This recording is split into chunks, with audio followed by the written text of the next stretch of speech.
Take it away. Let us go. What episode is this, Rob? 27. Whoop, whoop, whoop. Yep. It's the sound of the police.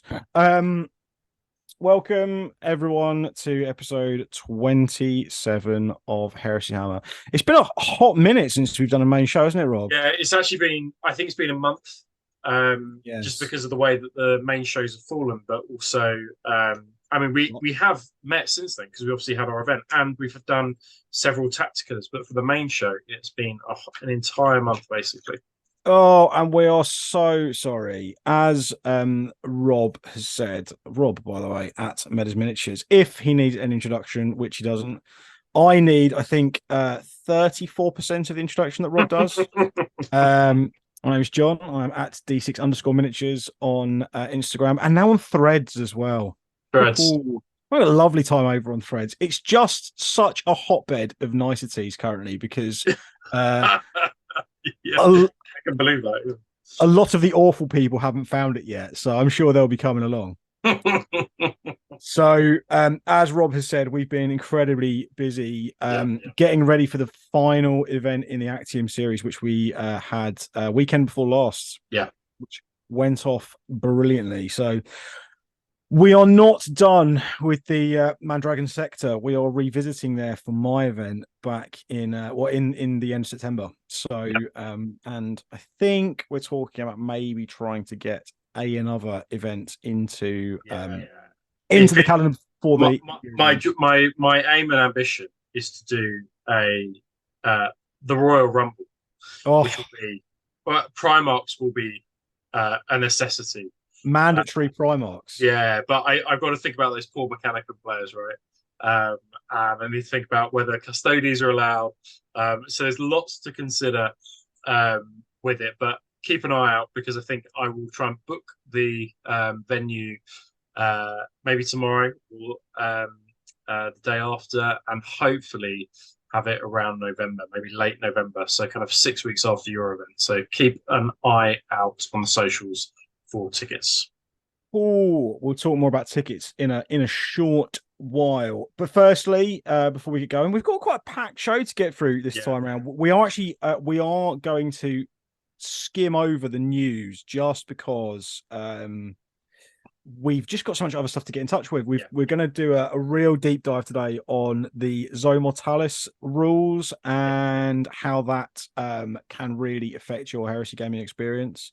And that'll be the kind of the last of the coverage on the main show from Siege of Cathonia, I think. I think it's only Patreon Tacticas left to go. We've got a couple of those booked in for this month. Yeah, well, we've got the Decurion tank commanders to do. We sure do. But before we get going, we need to say thanks to some of our sponsors. First off, Jack from Beowulf Miniatures Printing. So if you need stuff printing out, or if you have your eyes on some of his kits, then hit them up. So they are at Beowulf_miniature_printing on Instagram, beowulfminiatures.com on the World Wide Web, and Beowulf Miniatures Printing on Facebook. I picked up some lovely stuff from Jack when he visited our event with bags and bags of his stuff.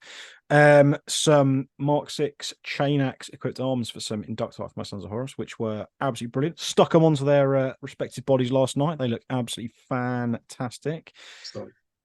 And he's done some really cool terrain for us for our next event as well. Yeah, we need to get busy painting. Yeah, we really do. Also as well, another shout out to Curtain Games / Oakhampton Games. So if you're in the southwest and you're looking for a place to buy your stuff and or go to an event, they are hosting regular events for all game systems. They also have a really good sort of kind of thriving Titanicus community there as well. So I'm sure some of those guys will be keen to get involved with the upcoming release of Legiones Imperialis.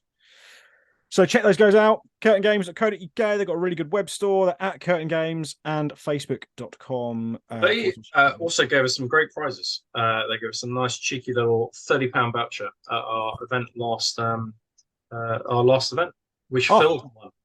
Yeah, I know. What a lucky boy. I say lucky, paid some really nice stuff and won it absolutely on merit. So luck wasn't actually involved at all. But he is lucky to be blessed with everything else that he's blessed with. If you've met Phil, you'll know exactly what about that. Absolutely.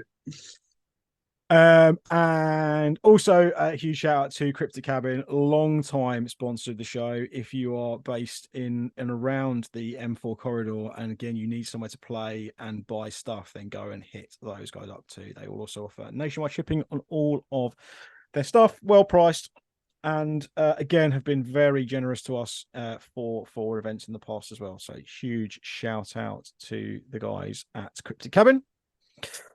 Right, we're going to kind of get through this a fair old lick today, I think, because we've just got so much to get through. We want to keep this focused and concise. So, as we've said, we're going to spend the majority of today's show going through ZM. Spoiler alert, ZM is fucking brilliant. If you've not had a chance to play some Zone Mortalis yet, then you really need to stick with this show, because it's going to give you a lot of hype, we hope. And if you are already playing games of ZM, then there might be some stuff you can learn coming up. Yeah. Who knows? Every day's a school day, right? Absolutely. Less for you now, but it was literally. Right. Cool. So we're going to quickly bang on about this again. The picture on the left-hand side you see is a mock-up of our Castle Crusher. It's not a mock-up. It's literally the file. The file. It is there. That is, yeah. That's it. That's the one. Yeah, that is the one. So Dan from Gated 3D printed these for us to show off at the Actium event. He was there on the Sunday again with his stuff, talking all about 3D printing. We'll talk more about Dan towards the end, so stick with that. But he made up these kind of 200% miniatures for us to kind of show off. I was lucky enough to take this particular one home with me. So that's you lucky boy. Well, you say lucky. You know, I would got to paint it. Right? I've got to paint it, to be fair. Yeah. So I can go in the queue.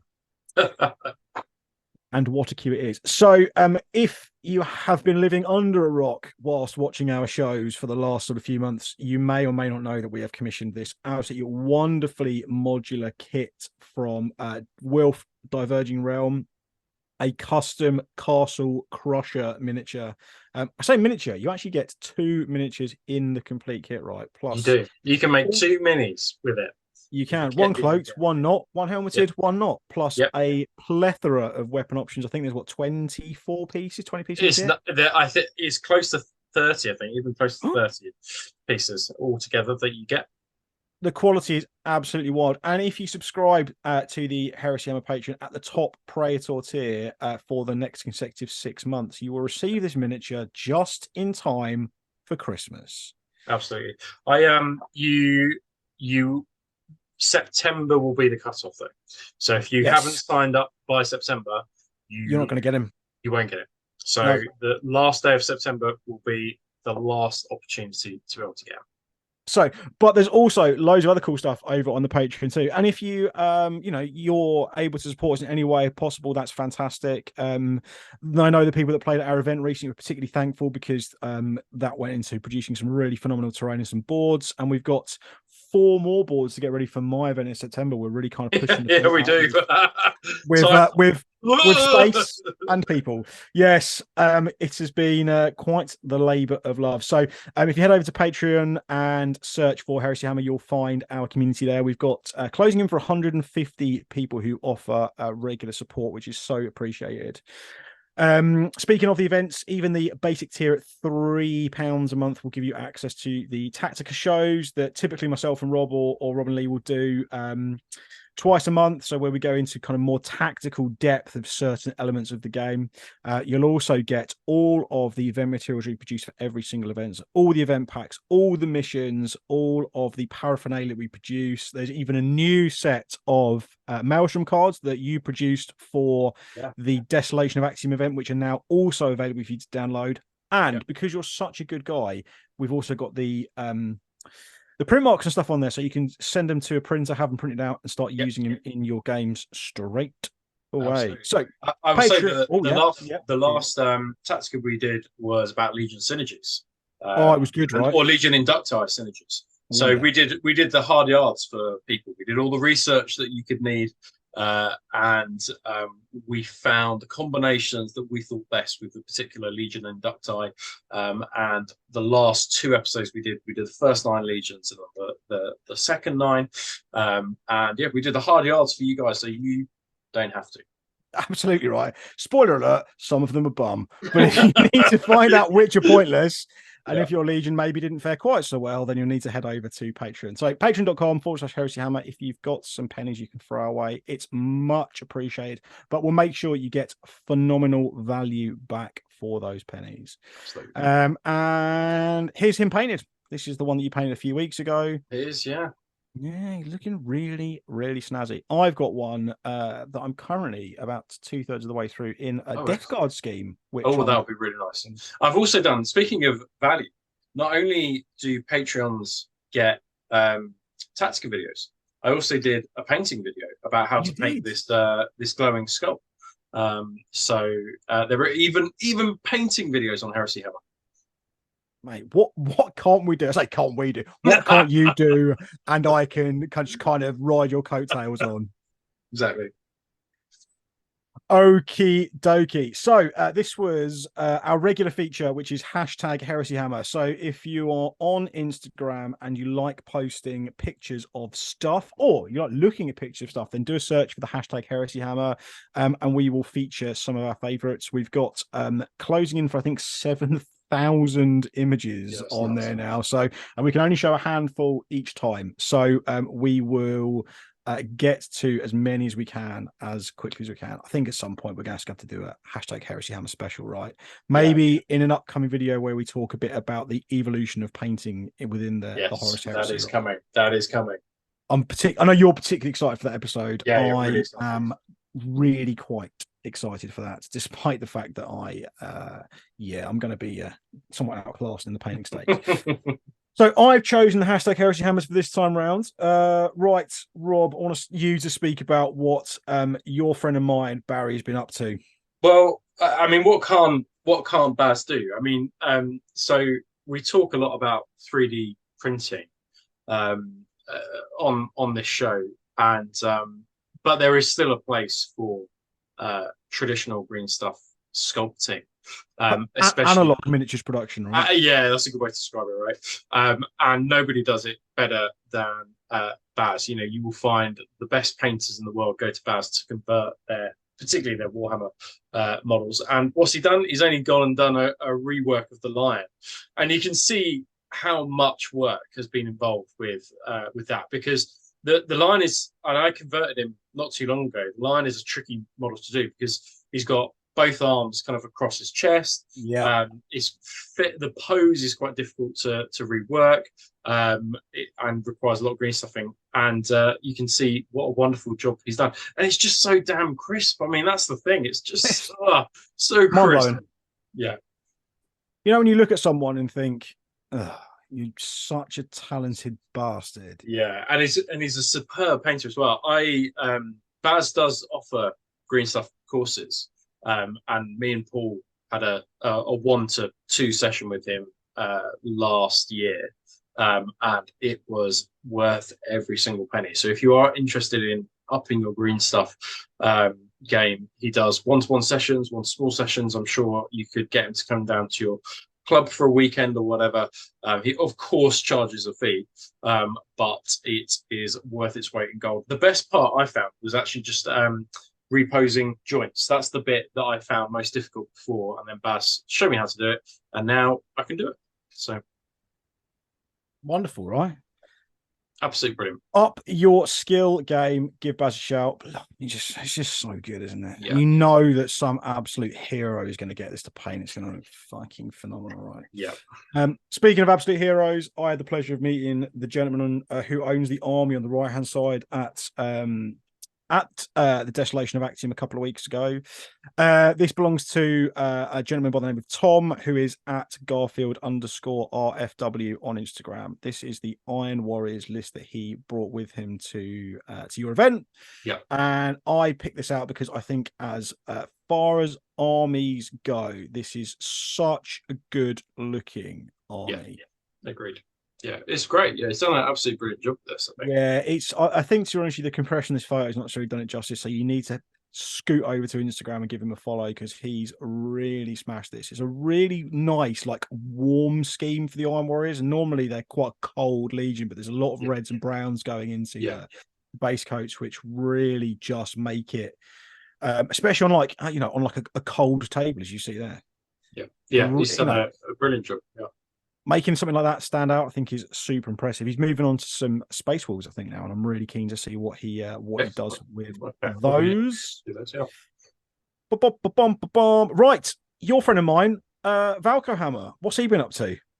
What hasn't he been up to? Been a busy boy, isn't he? Yeah, painting every single legion, using, I want to say, Tortuga Bay, the upscaled minis, right? Yeah, And he's painted every single legion. I don't think he's done guides. It'd be great if he did guides, but it's been quite a labor of love, I think, to create every single legion in every single scheme. And I think he's done like um, various, like for some legions, he's done various schemes. So I can see like multiple different salamanders in there.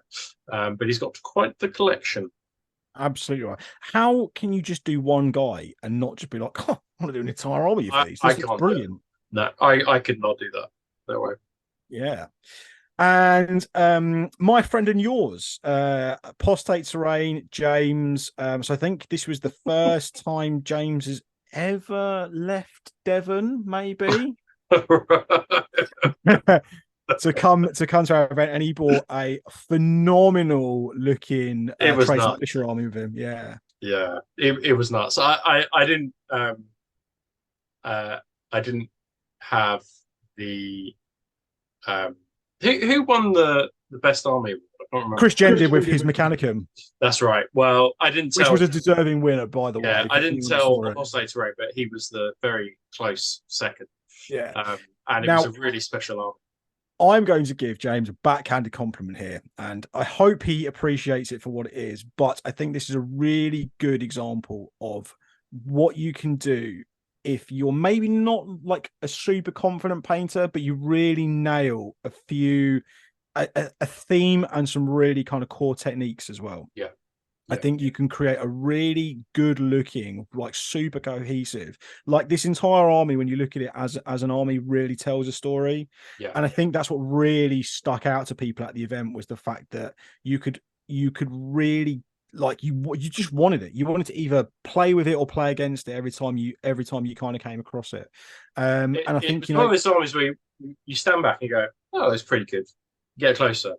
Oh, this is a good army. this Then is you get fun, even isn't it? closer, and then you look at the character conversions and things like that. Yeah. And there's quite a lot of glowing elements on the characters. What I think this is really good. This is great. What I think he's absolutely nailed with this army when you see it in person is the storytelling. Yeah. And I think that is as much in the game that we play, which is a storytelling game. I think that the ability to tell a story by not telling a story is just absolutely fantastic. So huge hats off to James. Also worth bearing in mind, he puts on some phenomenal events down in the Southwest. So if you get a chance to come along to one of his events, you should definitely do so. I've heard nothing but good things about his events. Well, I've been to all of them and they've all been brilliant. So what's not to love? Rob, Davenite painting. He's made a Moritat. I think this is fucking quality. Yeah, it's amazing. So it's a Dreadwing Dark Angels Moritat, or at least I think it's a Dark Angels Moritat, although he looks pretty ghastly. I suppose it could be Friendly Legion, but he's got the iconography. I think it might be a Black Shield, but I don't know why I'm saying. Oh, okay. Yeah, okay, I can get that. He looks pretty horrible. He's clearly had some sort of facial augmetic from some terrible irradiated grenade to the face, but yeah, it looks very cool, very awesome. Oh, love it.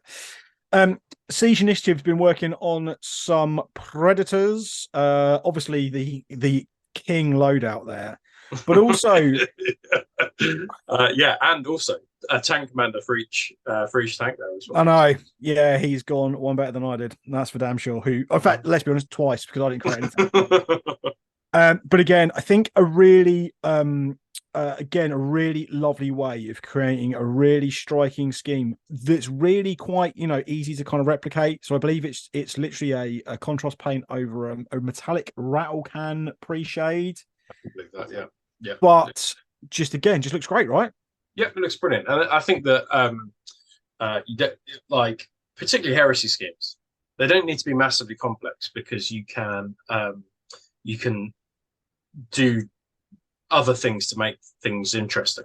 So weathering powders here, elements popping with the white and the gold, and I think that even then it looks really brilliant. I like metallic Everest Children's, because it does make it look like their armor is like super buff, like absolutely, right?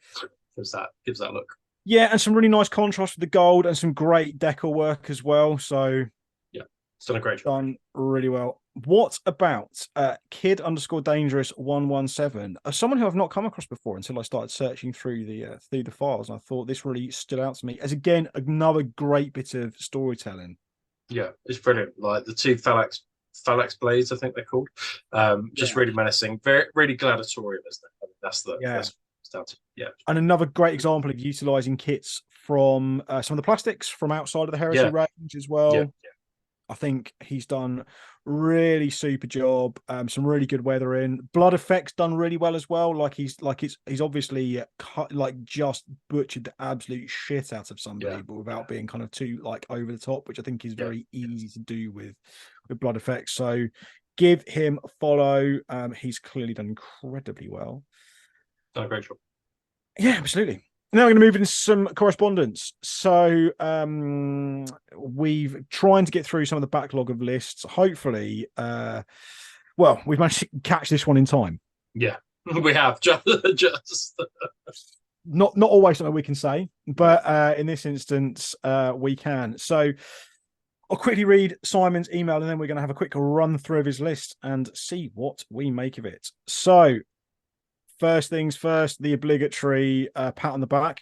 Absolutely. Good afternoon, gents.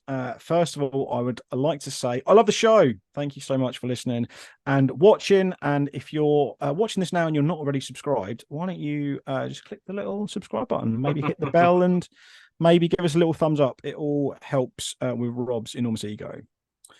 It has helped me get my head around this game as a new player to this game when this edition dropped. That's really cool. That's when we started. That's what we're here for. We love Heresy. And the thing that we want more than anything in the entire world is more people to love Heresy with us. Totally. Becoming a patron was an easy decision at the tactical video to top tier. Thank you so much. They're all available to all levels of patron. I sent in this list. I'm attending an event in October. I wanted a solid tactical squad backbone when I started generating my army. Could not agree more. Tat Marines are, the unsung heroes of this edition. And he's themed his army around defending walls. Wonder which legion this could be, Rob. Classic. Classic. It's 3,500 points. This list. Is it? Yeah, wow. It's a whopper of a list. Yeah. So please carry on. Sorry, it's got plenty of wiggle room, is what I'll say. Sorry, I do. Oh, right. Yeah, no, that makes perfect sense. Absolutely. Yeah. We will carry on producing the great content, Simon. Thank you very much for the kind words. Thank you, Simon. Right, so let's go through this. Now, this is written in Battlescribe, which, as we all know, fucking do you want me to do it? Do you want me to go through it? Why don't you do this? You are the. By the way, I don't think Battlescribe is in any way bad. I'm just not necessarily a huge fan of some of the ways it formats it. Yes, it formats it. Yeah, it's quite long and lengthy, isn't it? So 3,500 points. I would say 2,000 and 2,500 are the hardest for list building, because you can't have your cake and eat it. Whereas 3K, 3.5K, you'll see that Simon has an awful lot in this list, and loads of room to have your cake and eat it, right? I think is one thing I'd say. So he's got a Castellan in there. So basically the Castellan, his compulsory HQ, but the most important thing he does is that it gives all heavy support squads line. So a very good console. And looks like he's got a heavy bolter. A Clade assassin, and it's an Eversaur assassin. I'm not totally. Is that the one who like goes on a mad rampage? Is that the Yeah, Eversaur? he's the fucking stimmed up kind of crackhead that That's just I've never prides seen. himself. I've never seen an Eversaur on the table. No, you tend to see that fucking obnoxious collectus all the time. Yes, that's right. Yeah. Massive kudos. So that's going to be you're going to keep the Clade assassin in. That's great. And then we've got a Praetor, and he's obviously going to be the warlord, and he's obviously got solar martial, so he gets +1 weapon skill and +1 weapon skill to the unit he joins, and that will make him weapon skill 7. He's got Paragon Blade. It's mastercrafted, and a Volkite Serpenter as well. I think that suggests to me he's using the new Mark 6 kind of build, the loadout, because Yeah, that's makes the sense. loadout Makes so absolute sense. that's all good. Now he didn't take a Rite of War, Okay. so he's just clearly taking a Praetor to be an um, absolute beat stick is the one thing I'd say. Yeah. So perhaps we'll come back to the Praetor a little bit later. But Well, I want to come back to the Castellan very quickly. I want yeah, to just tell Simon just to maybe ditch the power weapon. oh Kind of yeah, don't get see rid the of that. point Yeah, you of don't need that. Yeah, yeah, definitely, having 100%. that. So let's free you up some points. Unless Simon's got some mad idea about putting the Castellan in a unit that's going into close combat, he doesn't need it. I mean, the Castellan has a he has relentless because he's Centurion, so he could Yeah, like fire his heavy bolter and then like go in with the power sword. But I suspect it's probably going to be a backfield unit. cool. Um, so let's have a look at what's next. So he's got 3 apothecaries. Now, did you know? You probably do know.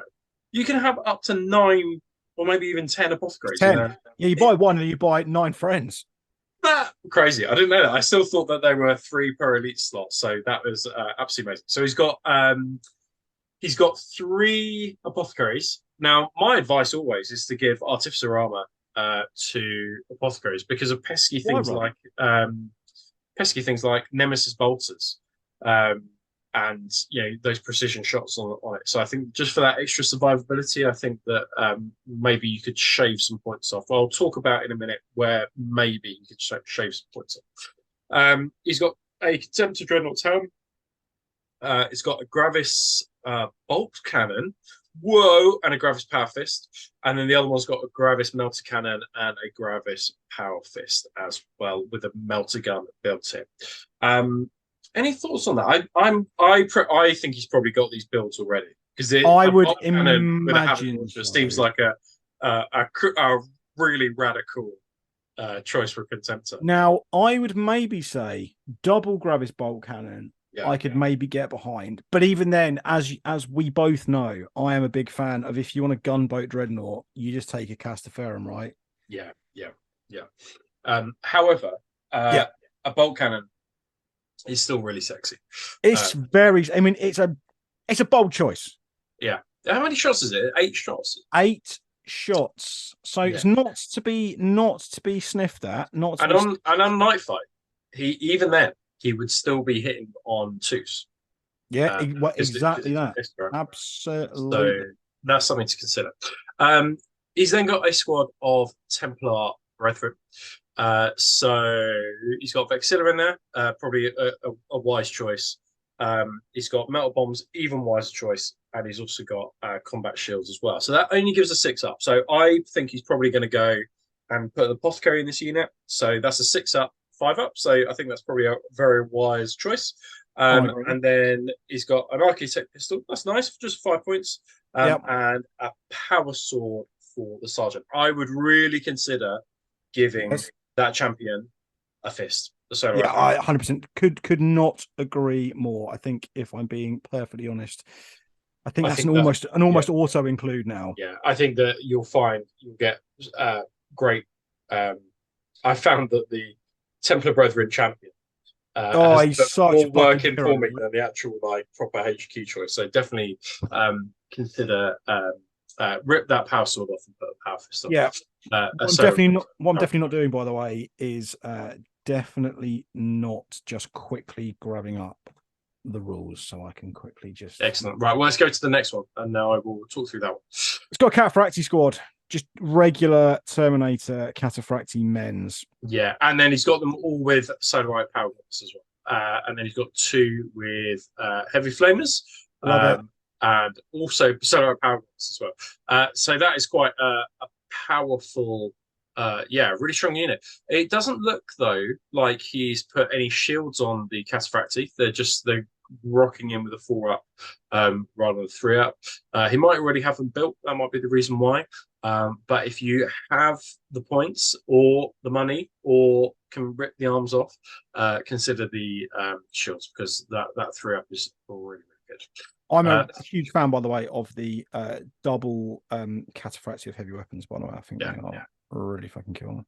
Although, how many has he got? He's got 1, 2, 3, 4, 5, 6, 7, 8, 9. Is that right? He's only got 9 in there. 1, 2, 5, 6, 7, 8, 9, 10. Oh no, he's got 10. He's got double flavor. Yeah, I really like the flavor. I think it's a great choice. Heavy flavor is really decent. Yeah, cool. Really, really big fan as well, especially if you want an army that also works well in Zone Mortalis. Absolutely. Yeah.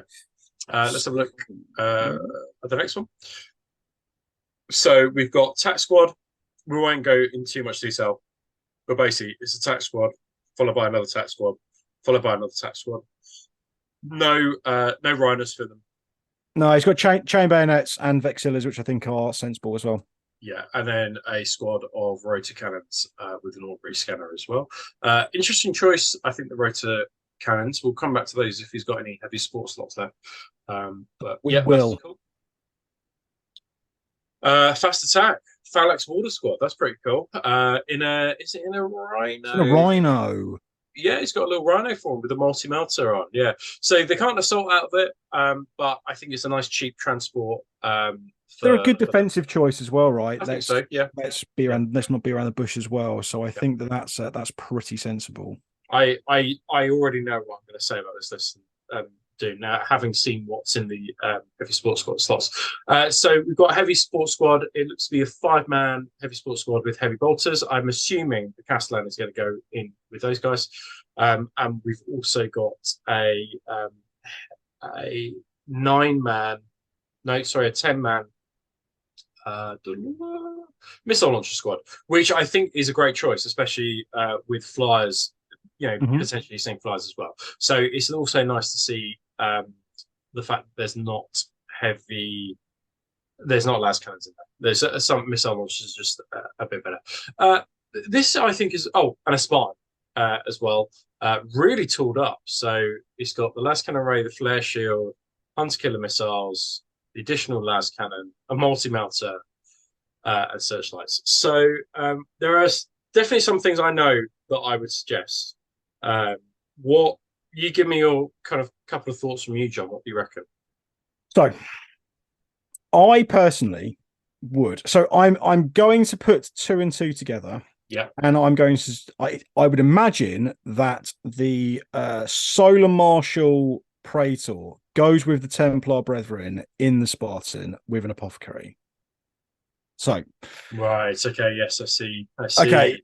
So yes. What I would suggest if it were me was and I think what I was just checking is, does this work? So I think it does. So he's not got a right of war. No. So if you take Templar Assault right of war, it makes the Templar Brethren. Now the problem is that you've got to have 2 Templar Brethren squads. So he can't do that. So we don't know he's got it. So I think it's probably exactly. Best. I don't really want to kind of say you need to go and buy another squad of Templar Brethren because that's not ideal. One thing I would definitely buy, and I'm pretty sure that they can do this, is you can buy the Cataphractii Terminators a teleport transponder, correct? Yes, you can buy them. Everybody a teleport transponder. Yeah. So buy them a teleport transponder. Yeah, I agree. And deep strike them. Yeah, because these are going to be an absolute pain in the dick to get rid of. Yeah, I agree. Yeah, it's really interesting seeing this. So there's a couple of things for me. Number one is perhaps considering not using a Praetor and exchanging it as a champion. Because the champion comes with Mastercrafted Paragon Blade. Mastercrafted Paragon Blade. He comes with weapon skill 6, and he's also fearless in challenges as well. Yeah. Now, he would also gain. He would get weapon skill 7 with the warlord trait with solar marshal. He's not as survivable with a 5-up invuln, but if you're looking to save points somewhere, a champion might be a good way to do it. And I think that we've talked about some additions here that he could add in. But I actually think and that might be the way to buy teleport transponders, John, which is that swap the Praetor out and for a champion, and then gain some additional points and put the teleport transponders on the Cataphracts 2 squad. And I think that could be quite devastating. I think it's interesting about the Spartan. That's always an interesting one, I think, for a 10-man squad, because I think he's going to put, obviously, as you say, the warlord in there and an apothecary in there as well. But I always think that if you've got 12 guys in a Spartan for 455 points, you're better to take a Land Raider, because that also takes 12 guys. It's not quite a survival because it doesn't have the flare shield, but you basically will save yourself 200 points, and that's 200 points that you could buy another contempt with. I fully appreciate that. I think one thing, obviously, that I know we were keen to kind of keep in mind is the fact that, like, these might be the models he's got, right? Yeah, correct. Yeah. So what I'd maybe suggest is going for the lesser spotted Hammerfall Strike Force, right? Because means that the Spartan will have to start in reserve. Yeah, but that's not the worst thing in the world. Right. Why would the Spartan have to start in reserve? Because vehicles have to start in reserve for Hammerfall Strike Force. But your Phalanx Warders would now have to start in reserve as well. Well, you just leave the Rhino at home. Because they move into the troop slot. Yeah. They gain line. Yeah. And they can, and then you can use the points of the Rhino to give some people some teleport transponders. And you just fucking deep strike everything. Yeah, okay, that sounds quite good. I suppose the fear might be he might encounter squads that have intercepts, but I think that's you might do. But if you are deep striking like 7 units in one go, yeah, they also get shrouded 5-up on the turn that they arrive. Okay, that's quite good. All right, that's fair enough. Yeah. And imagine again, we talk about the ability, right? Especially in these when we talk about Siege of Cathonia specifically, right? Is the fact that they are scoring just like it's all about progressive scoring, getting onto objectives. Yeah. The fact that you'll have 5 scoring units that you can 4 scoring units, the tactical support score on it, but you have 4 scoring units that you can deep strike onto an objective. Yeah, and you have the Terminators you can deep strike onto objective to contest your opponent's objectives, which are going to be an absolute bastard to shift. You can charge when you're obviously coming out deep strike. He's got even more scoring units than that, because he's got a Castello, which gives him another 2 scoring units. Of course it does. Yes, he's got 6 scoring units. Yeah. Which is that's pretty crazy. So there's 2 options there, isn't there? Which is that you could just slightly tweak things, which is change the Praetor for a Legion champion, save yourself some points and buy some teleport transponders. You might have to shave a couple of units down by a couple of guys. Particularly the Raider Cannon squad might be an obvious place to shed some guys. But also you could then also lose like the power sword from the you could find enough points to give teleport transponders. But if you want a whole overhaul, have a look at what John's suggesting, which is maybe have a look at the Hammerfall Strike Force. Be brave, even if you think that be bold, be brave. By Augury scanners, and that might be an option as well. But hopefully you'll be able to get some test games in prior to October. Yeah. Maybe try out Hammerfall and see how you go. Yeah, maybe send us an update and we can see how you go. Yeah, awesome. Cool. Right. Shall we take a short interlude? Yes. You can all watch an advert. We'll go off for a piss, and then we're going to come back and talk about Zone Mortalis. Excellent. See you in a minute. In a minute.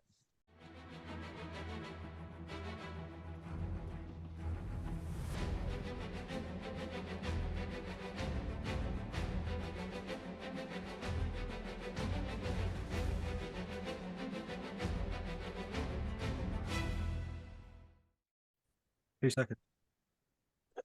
Well, welcome back. Hope you enjoyed that brief interlude. We certainly did. It was fucking brilliant. So the main bulk of the show is we're going to take a the deepest of dives, head first into the rules within the Siege of Cathonia book for the Zones Mortalis.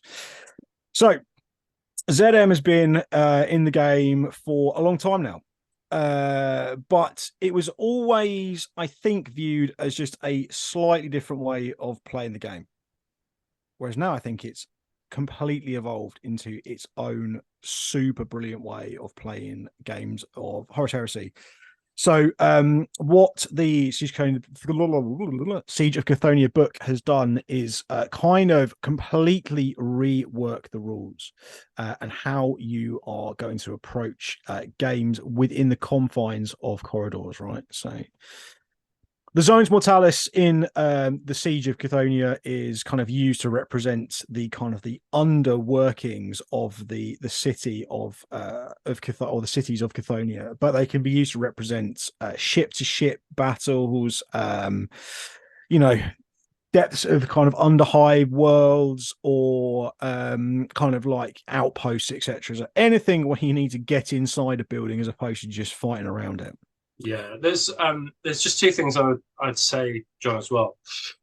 So the Zone Mortalis, or at least the rule set, I think stems back to prior to the Horus Heresy and goes back all the way to the Badab campaign books, because I think that there was a set of rules for Zone Mortalis missions, and if you're not familiar with the Badab campaign, a lot of it happens on ship. It's lots of ships to ship boarding actions.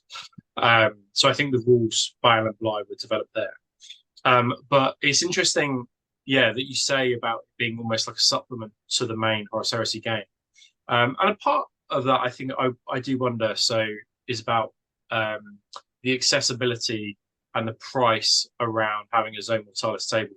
Because originally, the only way to do it feasibly and to look decent was to buy the 1x1 square tiles from Void World, but that could mount up quite quickly if you wanted to do a 4x4. And certainly there are ways around that. I've been to events before that have used cardboard Zone Mortalis, and they worked well. But I think that is probably why you've seen fewer Zone Mortalis events than frontline events, because actually getting a Zone Mortalis board together is actually a very, very expensive prospect, and then doing that by 10 it would be very, very pricey. Yeah. And how many times did you see Zone Mortalis getting played, right, to kind of justify the expense and the time involved in getting a board together? Yeah. Was it do you think that people wanted to play it but it was inaccessible, or do you think people weren't interested in playing it and therefore no one bought them? So I think it's multiple factors. I think that when you look at like gaming clubs, basically clubs don't tend to have the money to be able to buy a ZM table. At least they did like 10 years ago. But what I will say is that I've always played ZM. I haven't played it as much as Frontline, but I have played it probably a third of amount, or that I have played Frontline. So I've played a fair amount. But what the other thing I was going to say was that now that we have the GW plastic kits of ZM, it's now become so much more accessible and such a more realistic prospect for people to be able to play than before. And even if you 3D printed those bits, right, which is also another way to do it. Absolutely. Yeah. So there's two ways, in fact, because you've now got the boarding actions terrain from 40k from Kill Team as well. Which that's probably a more economical way to do it, I think. Yeah, you can get an entire board together for a couple of £100 realistically, and a couple of £100 is still a couple of £100. Yeah, that's what it would cost us to do a table Heresy Hammer event. It would cost us a couple of £100. So. Exactly right. So I think it is becoming much more accessible, and also as well, I think it is a really fun and engaging and dynamic way of playing those games as well. And I think something we're going to come on to later is I think it's much easier now to integrate Zone Mortalis games into a frontline event which we'll kind of touch on a bit more later on, and how if you're an EO, like I think there's always been that kind of want and desire to kind of have ZM integrated into your kind of 3K events, and it was always very difficult to do because people were going to have to bring lists designed to be played in that. Whereas I think now you can almost, if you take an all comers list typically to an event, maybe 3 or 3250 points, or even 2,500 to be fair, I think you can easily throw ZM into the mix, and you'll find people will have an engaging experience with the armies that they've brung to play regular games, right? The other, yeah, I agree with that. I agree with that completely. Perhaps we should just talk as well about our experience of ZM, not the actual rule set, but how we think just in general it works as a game as well, because you've played a fair amount. But I've always found that ZM is faster paced. Yep. You're playing with fewer models, so it will be. I found it less high stakes as well than a normal frontline game. I feel it's a bit more like playing a board game than a game of Horus Heresy, where the stakes are not so high. If you lose a unit, it's not devastating to your tactics and your overall strategy. And I feel that ZM is particularly good when played in doubles and with friends. I think that's when you can get the best out of the experience, because it's just quite a fun way to play, and an unpredictable way to play as well. And things that happen in it aren't always it doesn't always go necessarily the way that you think it's going to go. And perhaps we'll talk about when we talk about panic checks and blind panic and things like that. Absolutely right. And I think as well, with the kind of updated rules for scenery and and terrain, I think it adds an additional element. I think personally, previously it was quite novel. There was a novelty factor to playing Zone Mortalis. Yes. Whereas now I think that I think if you'd have asked me this a couple of weeks ago, having just been to a full ZM event utilizing the new rules, I was like 100% this is my favorite way to play the game. Yeah. And I think what I am now of the opinion of is the fact that I love playing Heresy so much, and if someone said to me, let's play some ZM, I'd be like, fucking cool. But also as well, I think it's a really good way of introducing new army building techniques, new forces. It's relatively straightforward to put together 1,000 or 1,500 points to play ZM. It's a nice way of kind of introducing yourself to kind of new legions and new projects, and kind of really giving yourself some impetus for kind of stepping out of your comfort zone a little bit, really. I think it's fucking fantastic, and we're going to go into some of the reasons why. So one of the biggest changes has been to reactions. So your standard reactions that we've come to get our heads around for the last, getting on for 18 months-ish. Well, for 13 months. But obviously we knew kind of what was coming a little bit prior to the release of the game, have changed. So there are now 3 dedicated reactions alongside your standard Legion advanced reaction that you can utilize. Yes, but not the frontline reactions. They are gone. No, they're gone. They don't exist, which is nice, because you've really got to think, I think, quite long and hard about what you're doing. I think it makes it much more tactically astute. So there are 3 reactions now. So there's a reaction in the movement phase, which is suppress, which is kind of the flip of what you'd think, right? So you do your shooting in the movement, you do your movement in the shooting, and then you brace it in the assault phase. Mm-hmm. So, Rob, do you want to read us the suppress advanced reaction? Yeah. So, I guess let's go through the reactions and then talk about them in comparison to the front line, because I think it's worth talking about the prevalence of combat over shooting in ZM. So suppress is basically you make a shooting reaction targeting the unit that triggered the reaction following all the usual shooting attacks. A unit that makes a shooting attack as part of the suppress reaction may not make any attacks indirectly, or shooting attacks made as part of a suppress reaction of snapshots and gain the pinning special rule if they do not already have it. Basically, just to sum it up, if your opponent comes within a 12-inch bubble, you can shoot at them in the movement phase, but your firing snapshots it's nowhere near as powerful as the Overwatch reaction or the return fire reaction. And you're just sort of wildly shooting, and it feels a bit like 1.0 because it's on snapshots. But it's nor is it overpowered. I don't think that. I think that's one of the main things I'd say about it is that it's just it's reaction. It does something that's quite cool, but it's not particularly overpowered, and it's not game changing in a way that Overwatch or Return Fire can be. Absolutely, but it also brings in.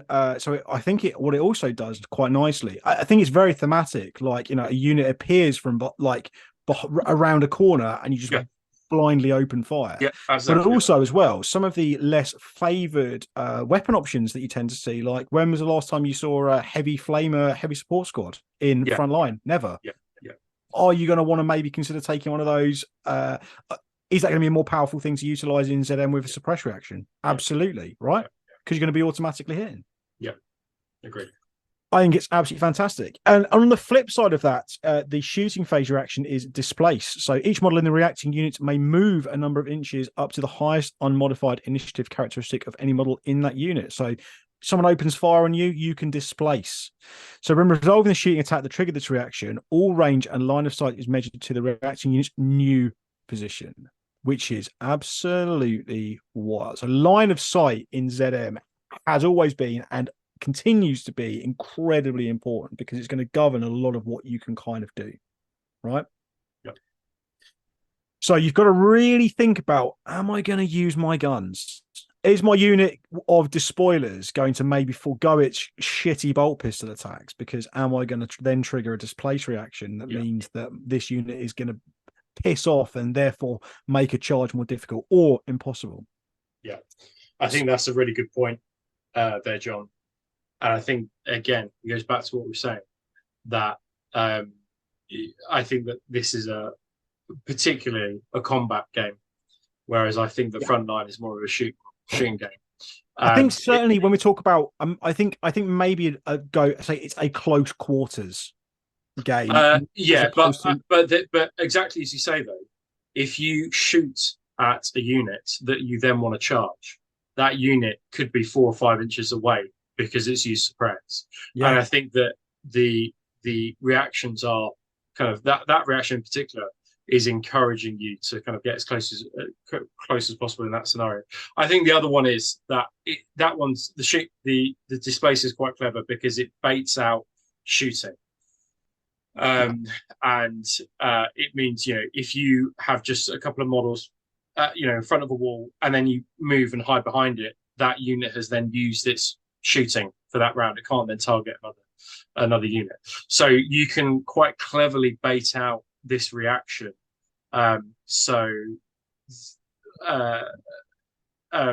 Which I think is quite a tactical thing to do. So it's thinking about your model placement on the board. Yeah.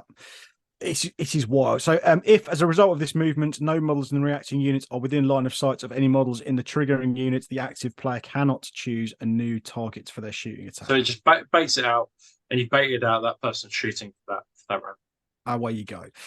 And then brace, which is now the assault phase reaction. So do you want to quickly whip through what brace does? So this is probably the most complex one, I think, because we've been playing it wrong for a long time. Yeah, because it can go wrong for you if you fail it. So basically, if you get charged, you can choose to brace. So you can't Overwatch anymore.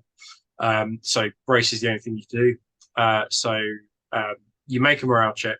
If the check is failed, the reacting unit immediately falls back D6 and automatically regroups when this fallback move is completed 1 inch from the battlefield edge. So basically, you just keep on falling back and falling back and falling back. But you automatically regroup when they move back. But I assume at the start of each turn, you can, because you're falling back, you just make the chest to... I would imagine so, yes, but it means that you can't then charge and you can only snap shoot. Yeah. So it could take you out the game for a turn or two, but you're not going to worry about losing the unit completely, which is what might happen on a. But what it can also then do, so if you're successful in that, you essentially gain fearless. Yeah, which is great. Or pseudo fearless anyway. Yeah, so you basically automatically pass in morale checks required to make as a result of losing an assault during the following fight subphase, because you would still be subject to fear and things like that. But it's about staying in that combat. So it can be a really powerful reaction but it's offset by something terrible that could happen. We haven't touched on blind panic yet, which I think is something you want to talk about now, or I think if you want to talk about it now, but basically, if you fall back and there's a unit that is within kind of line of sight within that range, it can cause another unit to fall back as well. So I think that you need to be very careful about when you're placing units on the board, and you think carefully about having units behind one another and lining up and stacking up units. So I think that's probably the worst possible thing you could do in ZM. So consider carefully the way in which you are stacking your units and lining your units up behind them. Absolutely. Right. Let's have a quick little look at some of the other nuances that sort of like slight rules changes that have been made. So no units may include more than 15 models. So gone are your big blocks. I mean, 15 is a relatively sized brick, but there's no more 20-man squads anymore. Yeah. Note this restriction only applies to individual units during army selection. Models with special legion rules, such as apothecary detachments that are assigned to units before the first turn, or with independent characters, special rule that join units during the battle, may increase the number of models in a unit to greater than 15. So basically, when it comes to army selection, when in the list building phase, can't be more than 15, but you can attach models to it to bring it above that threshold. I think that was a rule that we had before. I think it's a good rule because 20 models in a unit is just completely unwieldy to have in games of Z. So no models with a fortification unit type, armature unit type, vehicle unit type, or cavalry unit type may be chosen. So no jet bikes, no bikes, no bikes, no speeders, regardless of how big you think the area is. Can't be. No models with the anti-grav unit subtype may be chosen. A lot of that's kind of covered in the cavalry, right? Yeah, exactly right. I can't really think of anything that's non-cavalry that has anti-grav, but by the by. No unit may select a dedicated transport because you can't take a vehicle. Yep. This is quite this is a difference change, because this sort of way of this rule being existent has kind of flitted in and out. So no models with the dreadnought unit type or automata unit type or the monstrous unit subtype may be chosen if they have the wound characteristics of 8 or more. So it used to be done on base size, right? Nothing bigger than a 60 mil base. So that limited you from taking no Derrideos, no Leviathans. But Leviathans, baby, they're back. So Thanatars still stay at home. Yeah. So it's interesting, isn't it? But Leviathans can be taken out, which is a huge change to what it was before. Absolutely. So your Leviathan is potentially back in, and no units may be placed in reserve. Any models up today, right? We were talking about this. Absolutely. And any models that must be deployed as reserves may not be deployed in the ZM mission and are counted destroyed for the purposes of this mission. So just to give some context, we were I'm planning a list for an event at the end of the month, and I was having a look at the Long March Rite of War for the Sons of Horus. And I was saying, this could be quite useful. I don't usually take a Rite of War. And then our friend James said, this could be quite a good ZM Rite of War, because you get some additional movement. I was like, it could be. And then I was like, but you've got to put all heavy units in reserve or in a transport. I was like, well, the transport's out. But I guess, putting them in reserve would be okay in ZM, because you just bring them on. And then our friend Kieran, who's also been on the show, said, you can't actually put any units in reserve. So if you've got a Rite of War that says some units, particularly units, must start in reserve, those units in this game of ZM are destroyed automatically, because it literally says quite clearly that reserves doesn't exist. So bear in mind when looking at your rights of war, if it says your Sagia Mazan or whatever must start in reserve, you cannot take them in No. So something to consider. And the last restriction is, and I think a very welcome one, just to weed out those absolute chuds, is regardless of any right of war brackets or similar army composition rules such as cohort doctrines used, an army may only include a maximum of one model with the dreadnought unit type per 1,000 points. And any unit with the dreadnought Talon special rule may only consist of a single model. Interesting. Yeah, I think this is good on one hand, which is that it kind of limits the savagery of dreadnoughts. I think that the other problem is that for a 1,500 point list, 2 contemptors is quite a good way to bulk out a list. Yeah, I agree. But so with the list that we'll show a little bit later, I think there's around 40 or 50 infantry, and I've got a contemptor in there. So 1,500 points of just infantry, that's a fuck ton of infantry. So it's definitely something. It was an easy way to bulk it out, but now you're going to have to invest more time and effort paying infantry. Yeah, but if you're a Mechanicum player, Domitars, back, baby. Yeah, absolutely right. Yeah. They are back.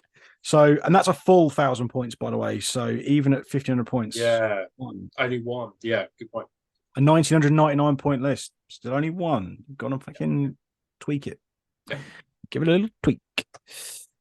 Cool. 2 seconds. I have done something stupid. There we go. So the Force Org chart has changed a little bit as well. So you've only got to have you can only have a maximum of 2 HQs. Yeah. And you've only got to take 1 compulsory troops choice. Correct. So the limiting factors are fast attack, heavy supports, and there's no Lords of War. You can take a Primarch as part of the primary detachment, so not within his own Primarch detachment. He goes in the main detachment. But obviously still, I believe, still has to count towards your 25%. 25%, yeah. It says that at the bottom, but yeah, absolutely. So only in 2,000 point games, and you wouldn't even be able to take Horus, I don't think, because it is Horus over 500 points. Normal 600 points. Yeah, so you'd have to take them in 2,500 point match. Yeah, so Never mind. Right, so that's really good. So again, like if you want to create a super elite army, then you've only got to bum 1 compulsory troop choice in there. But let's be honest, the way the missions work, you're going to want to consider some compulsory. You want to consider some cheap line scoring units. I think, to be honest, we're going to touch on this a little bit at the end, because I've played a lot of ZM now, and Rob's played a fair bit too, and I think there's some learnings that we've got when it comes to list composition. So we're going to touch on lists more towards the end. Yeah. But just bear this in mind. You've only got to have 1 HQ to a maximum of 2, and you only got to take 1 compulsory troops choice. So, yeah. Cool. Okay, right. So another thing to bear in mind is reinforcement point. So how do we want to approach this? So deep striking is king shit, do we want to say? Well, doesn't exist, does it? Well, it doesn't exist, but it does enable... Not in the way that we understand in frontline games. No. Okay, so this all links... Let's talk about reinforcement. I think that's the way we've got to approach this, because a lot of things will link into this. So reinforcement points. Reinforcement points is a great mechanic. I think you'll agree. Yep. Yes. So reinforcement points is a way of essentially limiting you to what you're going to set up, or encouraging you in some respects as to what you're going to set up, but also as well how and when and what you can bring in and how you're going to do it. Correct. So I think this touches back to a point that we made about how you can easily include ZM games into your frontline event is literally just by using the reinforcement points mechanic, because you can turn up with a 400,000 point army, right? But because of the way that reinforcement points are utilized, you might only end up playing 1,000 points for any one time. But it gives you loads of tactical flexibility when it comes to kind of playing those games. So I think again, I want to kind of circle back around to this later on. So what does deep strike give you, Rob? Why would you want to consider units with deep strike, given that they can't just appear anywhere on the board? Yeah. So essentially, Deep Strike doesn't exist. But what Deep Strike does allow you to do is to come in from the sides. Now, exactly as John said, reinforcement points are an excellent way to have your armies kind of be drip fed in throughout the game, but also they are something to consider at the list building stage. And probably, really, you are thinking about reinforcement points right at the list building stage. 100%. You only have 8 points, or between 6 and 8 points, at the start of the game to spend on your army to get those on the board. Now, it used to be you go 50% of your army is on the board and you round up, and then you just roll for reserves as normal, like we were doing frontline. That's completely gone. That's completely changed now. So essentially, what happens is, let's just say at the start of the game, it can change depending on the mission. At the start of the game, I've got 8 points to spend. Now, looking at the reinforcement cost table there, I could choose a mixture of units that I want to come in with those 8 points. Now, if I've got a Primarch in my list, basically you've just spent 8 points to get your one Primarch and is the only thing on the table. If it's elites and you've got, say, 4 elites, I could have 4 of those elites in. So I could have 1 Contemptor, 1 Terminator squad, 1 squad of Conticars, and 1 Terror squad or whatever. And that's my 4 units in. Now, it does get a little bit more complicated because HQs, your Warlord, only counts as half the amount if they come in on the first turn. So if your Primarch is your Warlord, you could, for instance, field a Primarch and 4 troops. Yeah. So we'll talk about kind of our musings when we get to the list. But essentially, you're going to want as many of your units down as possible with those 8 or 6 points at the start of the game. And you're going to be considering that at the list building stage. Now, you might be wondering, okay, well, how do I get my subsequent units on from turn 2 onwards? Well, you don't roll a dice anymore. What happens is that you get an additional 2 reserve points given to you at the start of every turn. Now, the objectives do slightly change that, and perhaps we'll talk about that a little bit later. But just for argument's sake, you get 2 reserve points to spend at the start of your turn, however you want to. So you could spend it on an elite or 2 troops or whatever, or you could save your reserve points up as you go and go, okay, well, I'm going to hoard my reserve points, and on the 4th turn, I'm going to put 6. I'm going to spend all 6 of my reserve points. It's completely up to you, but you can see that the more powerful a unit is perceived to be, the more reserve points it takes to bring it. So a normal HQ coming in from the 2nd turn onwards would cost you 4 points. So HQs are super expensive. So that's something you're going to want to consider. Your heavy support choice is 3 points. So if you've got a Leviathan in reserve, you might want to bring that in first, because otherwise you're not going to be able to. You might not be able to bring it in until your 3rd turn. So it's really important to consider this and also get your head around the reserve points. Now, what some missions allow you to do is come in from the side of the board or come in from the rear in your enemy's deployment zone. But that will cost you additional reserve points. So, for example, I've got a Terminator squad, and to get on my side of the board, it costs me 2 reserve points to get them on. But if I want to come in from the sides, from outflank, it would cost me 3 reserve points. So I can save up my reserve points, and as many of them as I want to, and I can get them to come from the side. However, Deep Strike negates that. So it costs me 1 less point to come in from the sides or from the rear if I have the Deep Strike rule. So if you're an Imperial Fist Terminator and Terminator squad, and you have bought yourself teleport homers, that would usually give you Deep Strike. But in this scenario, you could come in from the sides for free. And you would just spend two points to get your unit on, but you don't need to spend the additional point to come in from the sides.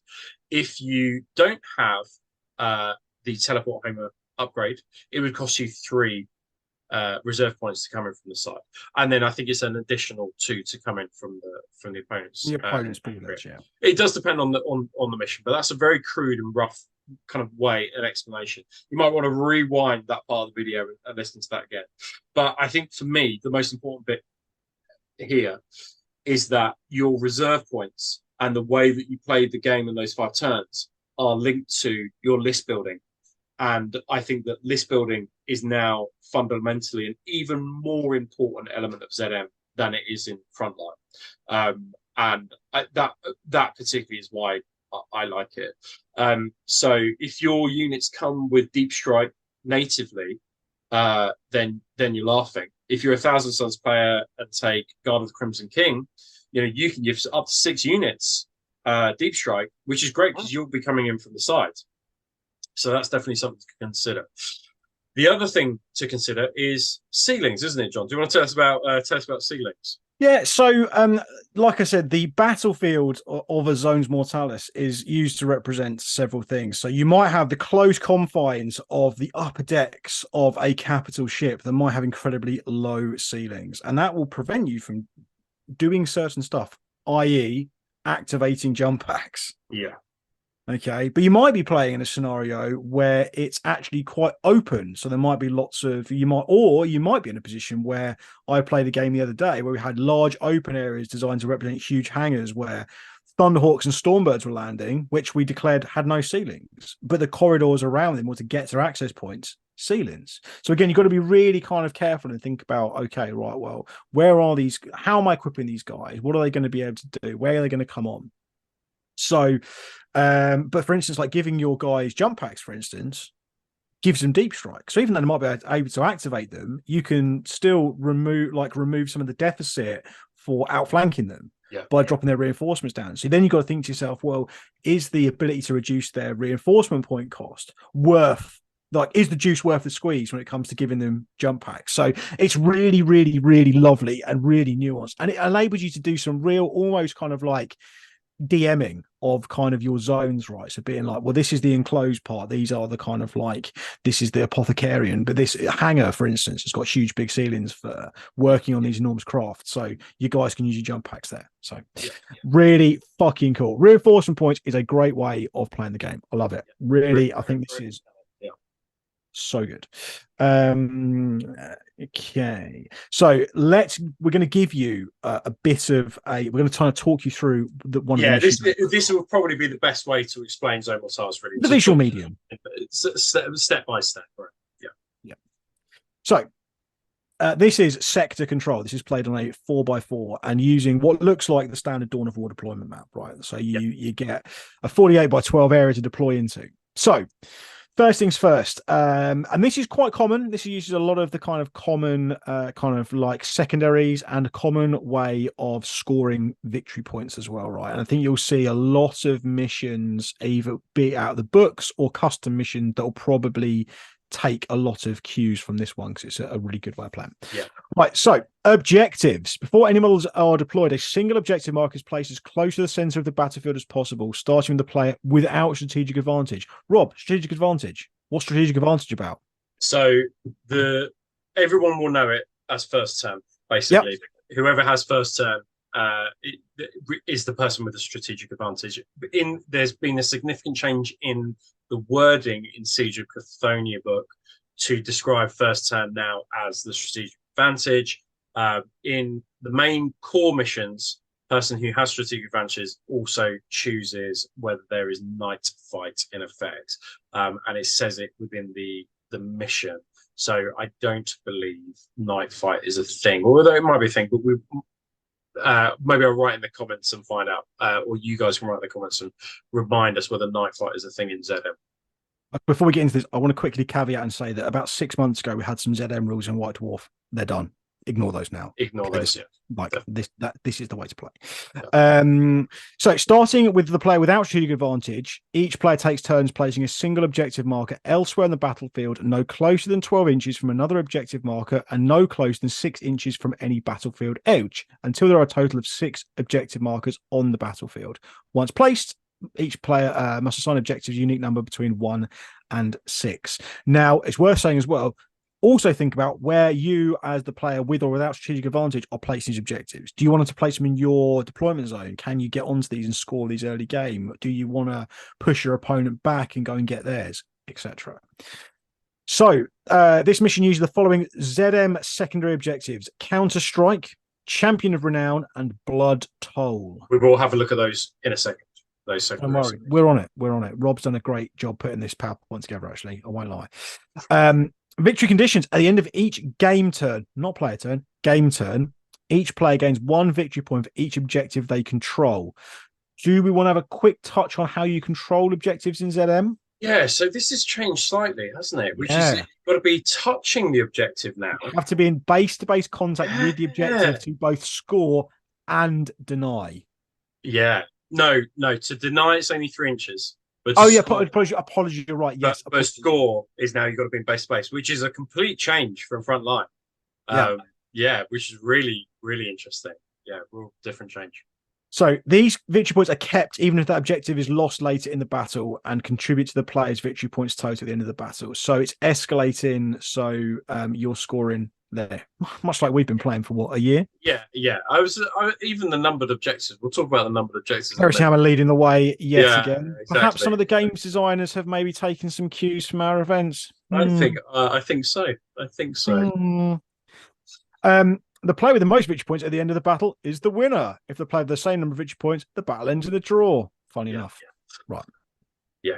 I'll talk about numbered objectives in a moment. Why don't you carry on and then explain what's what, and then I shall talk about numbered objectives and why. Okay. So before setting the battle, players must determine strategic advantage. So basically, you roll off. The winner picks whether they want to be the attacker or the defender and who has strategic advantage. You're going to want strategic advantage, by the way. You want this. So both players start with 6 reinforcement points to place units in their own deployment zones. So you don't have to use them all at the start. You can use 1, 2, 3, 4, 5. Yeah, that's a good worth point. bearing that in mind as well. Yeah. So any reinforcement points not used to place units in a player's deployment zone during deployments are retained. So I believe there are scenarios where they're not retained, but in this particular one, they are. Yeah. And both players gain 2 reinforcement points at the end of each game turn. Not player turn, game turn. In addition to any gained through mission special rules. Players must deploy units from the army with the amount of reinforcement points they start with, as we've just discussed, using the deployment map that follows, placing any remaining units into reinforcements, not reserves, reinforcements. The player with strategic advantage takes the first turn unless their opponent successfully rolls for first strike, aka seize initiative. Yeah. Cool. So this is pretty straightforward. However, there is the reinforcement point cost for counter assault. So this is what we've been talking about. So if you want to bring in a reinforcement from your own battlefield edge, so either the 12 inches up the sides or the 48-inch at the back, it's going to cost you no additional reinforcement points. Yeah. If you want a flanking edge, so essentially the no man's land, it's going to cost you 1. If you want to bring in a reinforced unit in your opponent's deployment zone, it's going to cost you 3. Now, obviously, you can mitigate that for things like deep strike, reducing that cost by 1. So it will cost you nothing to come on the flank edge and only 2 to come in on an opposing player's board edge. Yeah. So really interesting. So I think again, and this is something I'm going to sound like a broken record, is like the missions are so interlinked with the list building, and the reinforcement points are so intertwined with the list building. So I think that, a great example is Sevatar. So Sevatar gives my friend Tom plays Night Lords, and he basically gives deep strike to all Terminators within any list that has Sevatar in. And as a result, that makes Terminators quite ferocious because they're just coming in from the sides from turn 2 onwards, and they're not expending any reinforcement points. So it's something to consider. There are certain characters that can give certain buffs and rights of war. The other thing, John, that we haven't said is about critical objectives. So I missed it out, but I do want to talk about fine. And this is why that they're numbered, which is unusual because in all Horus Heresy that we've seen prior to the Siege of Cathonia book, we've not necessarily had numbered objectives. Maybe in War of Lies it was numbered, but even then I don't think it was. So basically, at the start of each term, the player with a strategic advantage must roll a d6. The numbered objective marker that corresponds to the result of the roll is the critical objective for the remainder of the term. So basically, roll at the beginning of the turn, roll a dice, you roll number 5. 5 is the critical objective, which is why you need numbered markers, which you can get from us if you're a Praetor tier on the Patreon. So the player that controls this objective marker gains an additional 2 reinforcement points at the end of the turn, in addition to the victory points they gain from controlling the objective marker. So it will double the amount of reinforcement points you get, which is why it's critical that it says you gain the reinforcement points at the end of the turn and not that you get them at the beginning of the turn, because it's in reference particularly to the critical objective. So that will be a great boon to your army, having 2 extra reserve points. Cannot overemphasize how critical. Yes.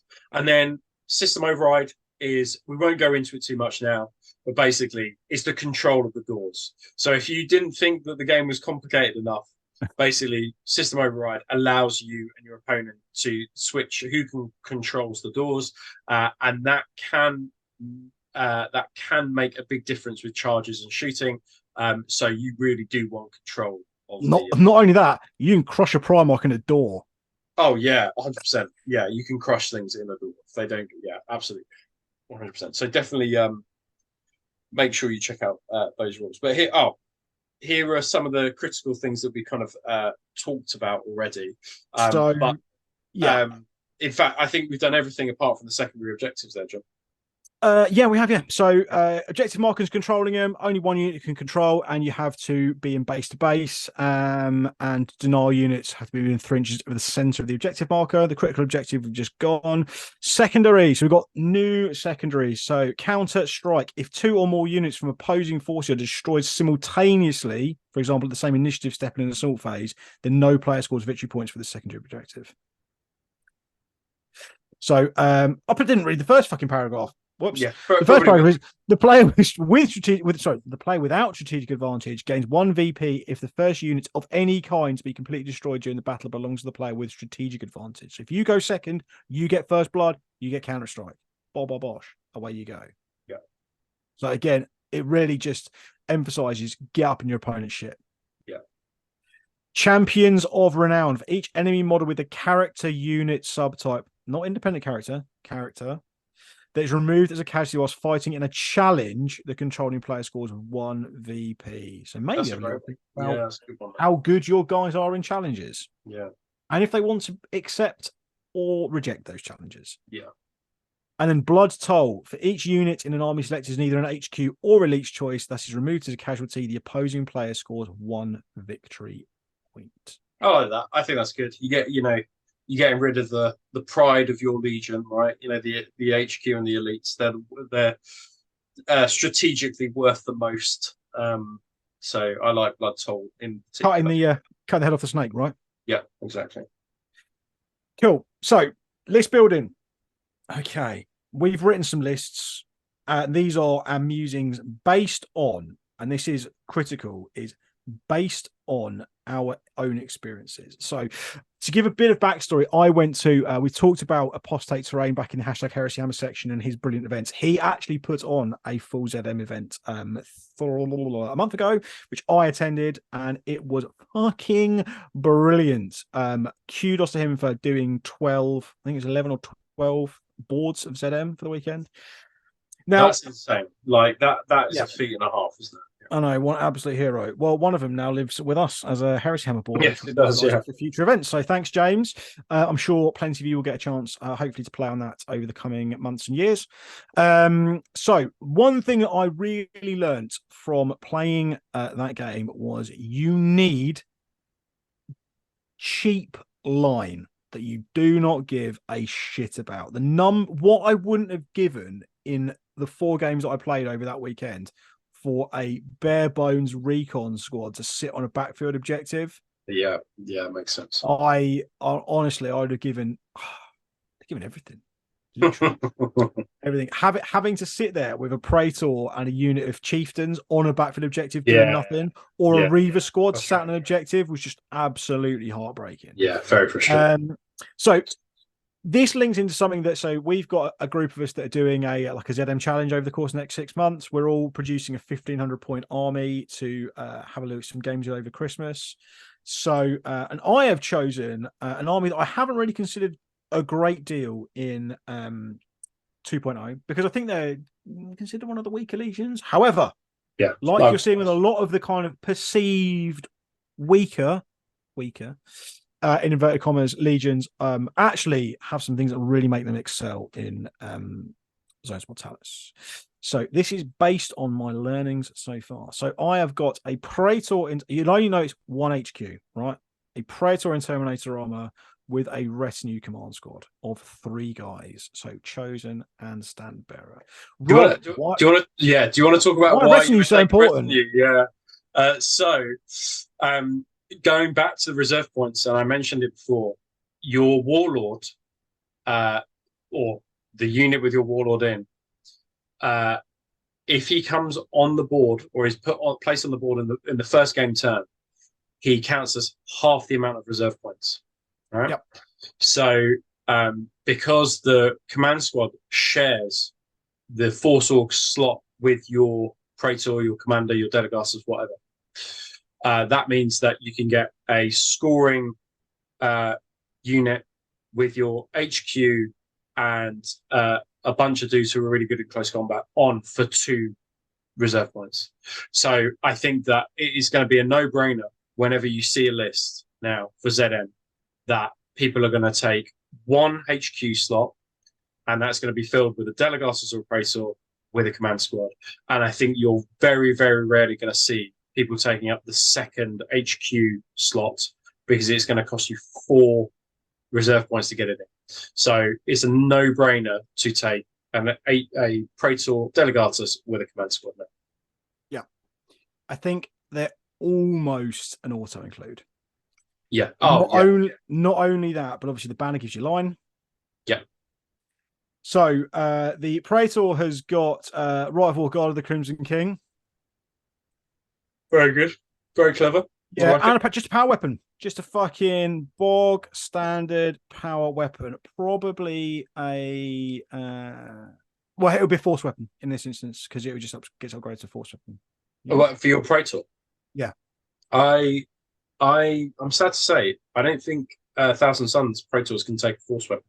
I can't remember which one it is. There was a thing. I've written some notes elsewhere, but truth be told, it was about 4 weeks ago that I wrote this. Oh. And I'm sure I had a good idea at some point. Well, they can't even take their force. Okay, force weapon. Yeah, I from what I recall, I don't think they can even take that. No, so I think you might be right. Sad. There was something else. There was a thing. There was a strat that I had, and I will remember it. Yeah, have a think about it. So I'm pretty sure that their cult arcana was something. Is he going to make them move 3 inches extra? Is that correct? Yeah, Raptore Corvidae. Yeah, why not? It's the Corvidae is the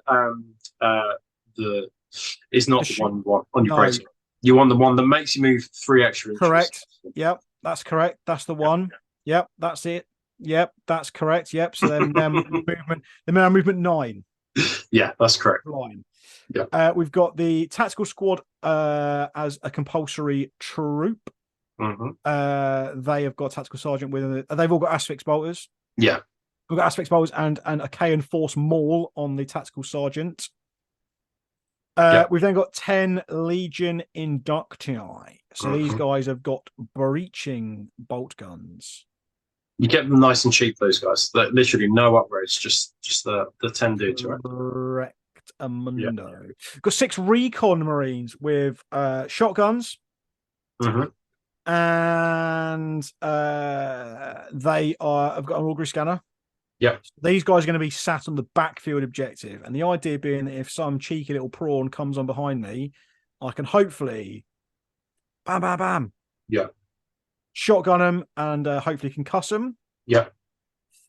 And then we've got 2 times 5 Sekhmet Terminators Cabals. 2 minor combi weapons. They're supposed to be 1 in each, actually. I think I'm not quite sure what's in 1, but and then these guys, the idea with the fact that being deep striking, they will be reinforcing from the flanks with their 9-inch movements. Yes, that's a good that is a good plan. Is a good plan, right? Because they are cool as fuck. But one thing I would say about this is that although they are, as we would understand it, are outflanking, they're not. They're not. Yeah, I think it's really important that people are aware that outflank assault does not appear in the Zone Mortalis rules. You can't So charge. you're kind of like, wow, John's got 9-inch moving segment terminators that can just basically charge whatever they want. They can't charge. They can't charge when they come in. No. So it is definitely something to consider.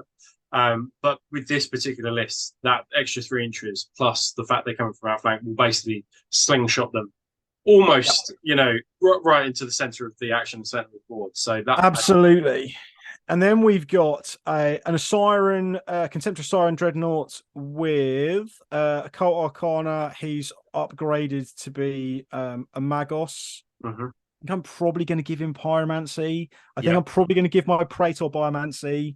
And I think I'm going to give, and I think I'm probably going to give the Siren Pyromancy, just so you can make huge areas of the board an absolute nightmare to traverse. Absolutely. You'll be laying down template after template after template of dangerous terrain. Yeah, I think that's a brilliant idea. Slows the opponent as well.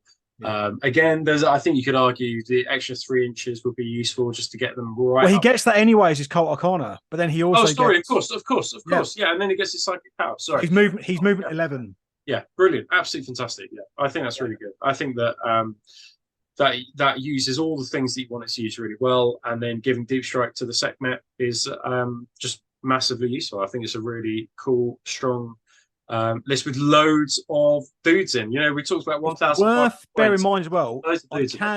I can also give, if I wanted to, deep strike to the Tactical Marines. Yeah, that's right. Yeah, you could. Yeah. And if I'm also correct, no, it's only in the troop slots. God, the Crimson King. No, six. Any 6 infantry units. Yeah. In which case, then yeah. So I think the recon Marines are doing a very specific job, and that is sat on backfield objectives where there might be stuff coming in from behind. That's kind of where they want to be. Yeah. And then the other stuff can kind of either sit back or push on. Yeah, I like it. I think it gives you flexibility. I think is probably what I'd say about this list. Yeah. So you could just not have them coming in from outflank, or you could. I think it's great. Yeah, I really like it, and I also like the fact as well. Like, I'm going to be trying to get hold of some of the custom M decals, so they are going to be loyalist Thousand Sons who are operating on Cathonia. Just perfection. Now, Rob, you've written a list as well, right? Yes, and I've used this list in a game recently, and I had enormous fun with this list as well. So I took this list, but I did it slightly differently. So basically, when I took this list, I took Verin with a squad of Reavers as his retinue. And then I left the chieftains in another HQ slot on their own. So I think you could do it either way, but I think it's just being cognizant that your chieftains will come in on 4 reserve points.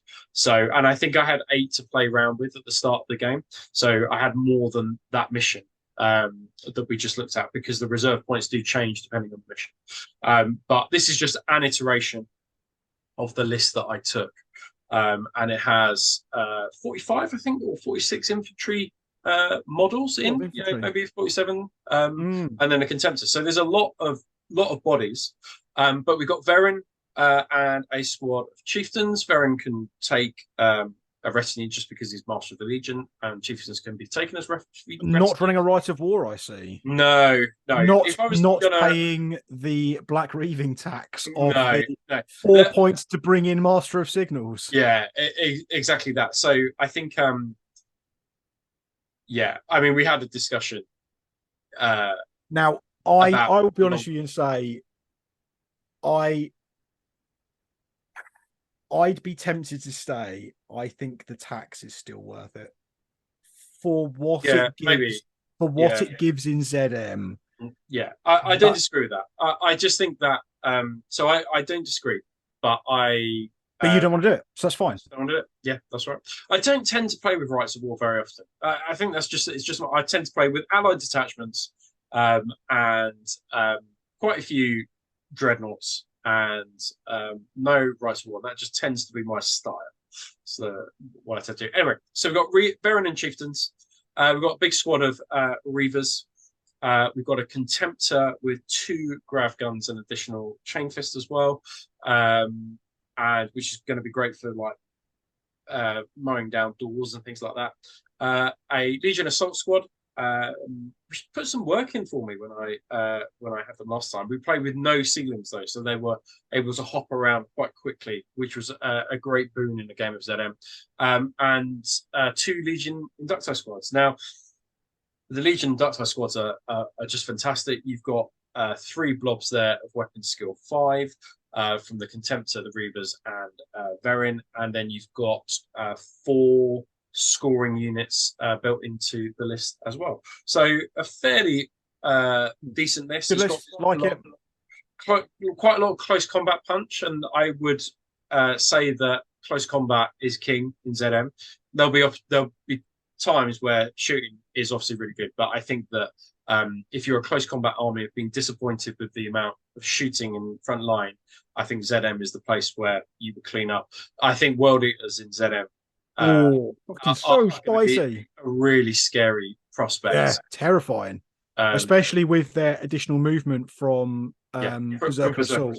Yeah, like really, really frightening. Yeah. So they will. I think they'll dominate in any sort of ZM event. Worth bearing in mind as well. Like, I think that's a very sensible thing that you've done, which I think is not bother taking a ranged weapon of note on the Contemptor.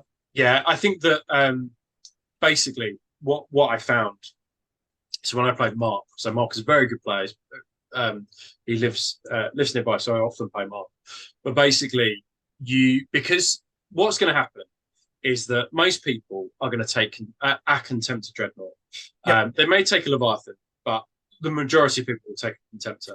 Worth bearing in mind, to circle back to Leviathans, is the fact that one thing that your movement is governed by the physical amount of space to move around on the board. So that 80mm base that the Leviathan is on can be really restrictive. So yeah, I agree with that. So basically, you're going to get. I don't think you'll see that many Leviathans personally. I think they are, too restrictive. So you're going to get into a Contemptor versus Contemptor close combat off. Basically, that's what's going to happen. And so what happens when you have Contemptor versus Contemptor is that the one that charges is always going to have a bit of an edge, and the one with 2 paired close combat weapons is going to have a bit of an edge because you have more attacks against something that you're hitting on force. You know, a normal Contemptor with just 1 ranged weapon only has 3 attacks when it gets charged. So I think it's probably worth investing those points in close combat weapons. Grav guns are really reliable in particular, and it will slow things down around it. But having the extra close combat weapon, be it just another Gravis Fist or a Chain Fist, I think just to give you that 1 extra attack is just going to be massively useful.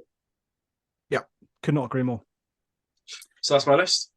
I think it's wicked. I think it's absolutely brilliant. I think list building, like I said, there's loads of nuances. There's loads of things to consider.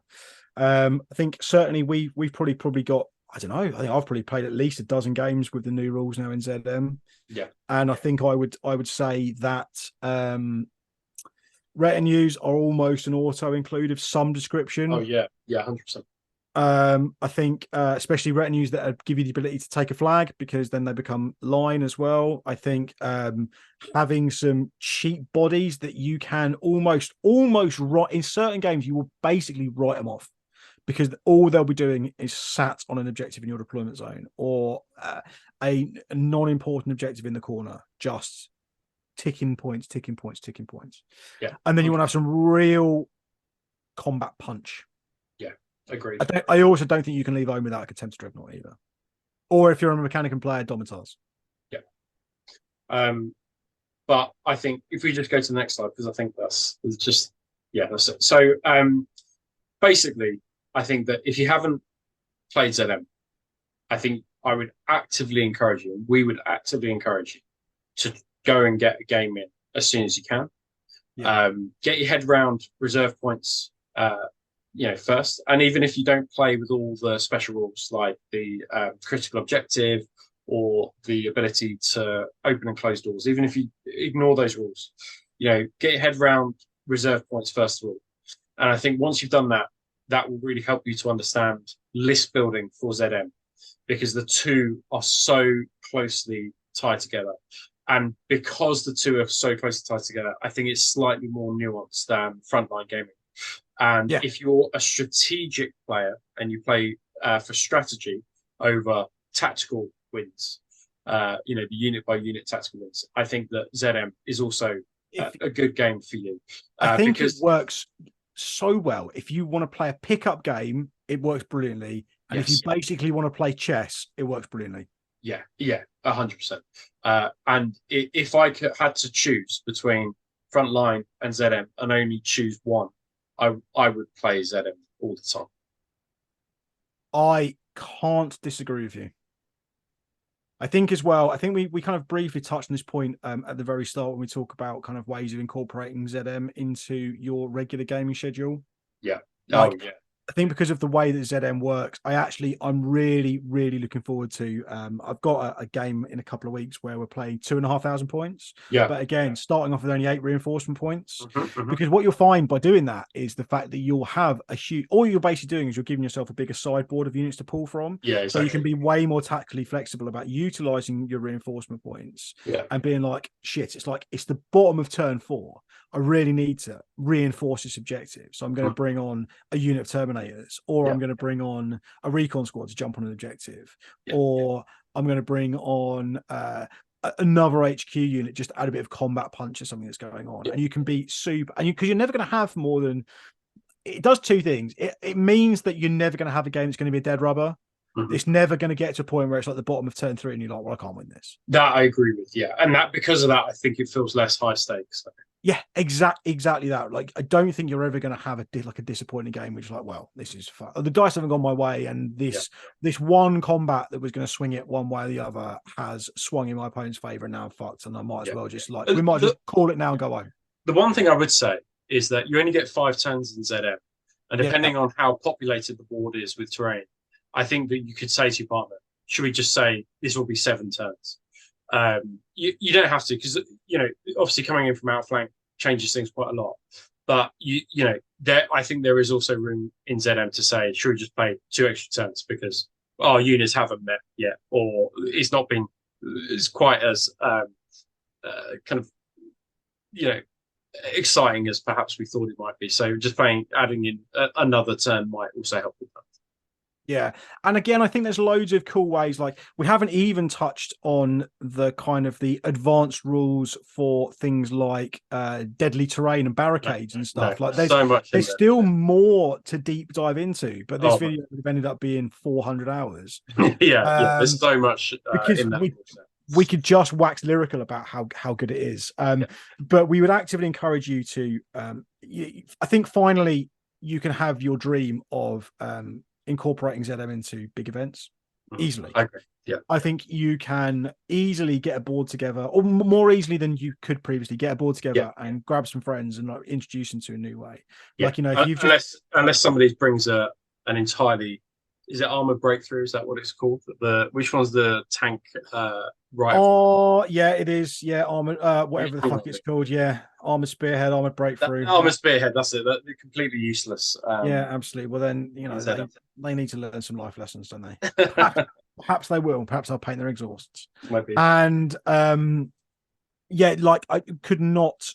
I think that we've kind of come to the end of our coverage of Siege of Cathonia. I think it'd be really interesting, Rob. I'd like to get your overall thoughts as to the book. This is the first of the much lauded and hyped and promised campaign books. How do you think this one has gone? Yeah, so it's been really exciting.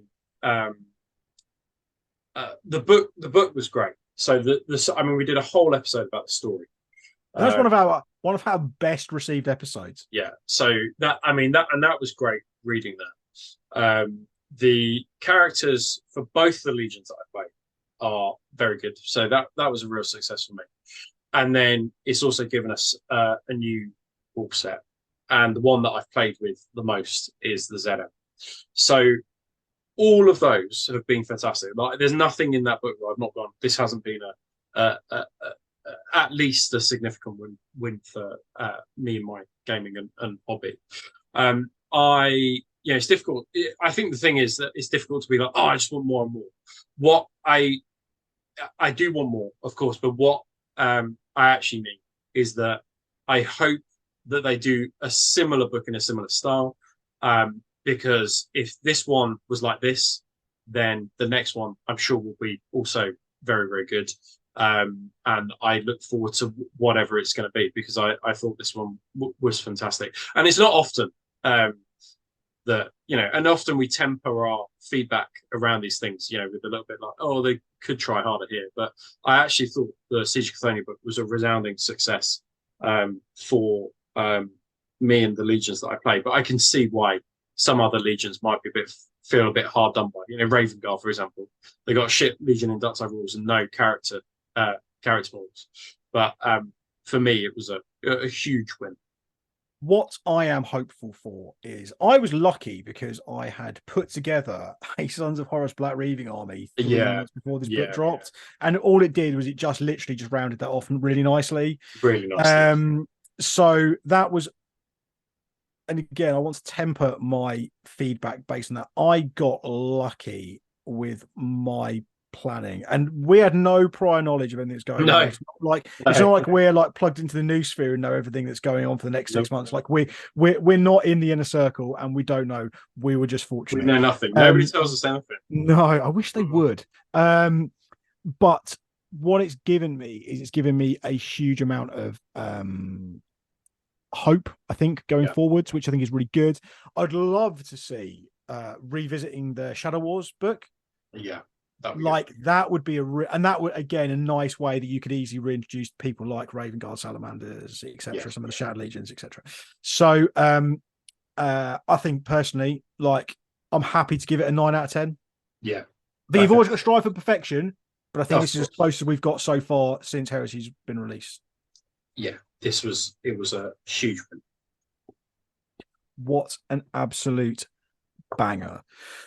Right, on that note, here's a massive list of other bangers. So these are our patrons subscribed at the Praetor tier who've been recipients of, fucking hell, all of the first batch of Heresy Hammer goodies that we shipped out recently. And for those who haven't yet had them, you'll get them soon. And also the people who are going to be the first recipients of the Castle Crusher kit that we have had produced. Worth bearing in mind that we are hugely thankful to all of everyone who gives us support, like people who comment on the shows and send us nice emails or messages on Instagram, people who are subscribed. You're all super appreciated. But if you feel like there is, you just want more Heresy Hammer, we have over 24 hours worth of additional video content on the Patreon now. I think it's coming up for nearly 30 hours of additional stuff that we've done. So you could literally an entire day and a half, you could lock yourself in a room for an entire weekend and just watch me and Rob and Lee talk more Heresy Hammer. So if you would like to support some Patreon, you can head over to patreon.com, search Heresy Hammer, and subscribe to our additional content for just £3 per month.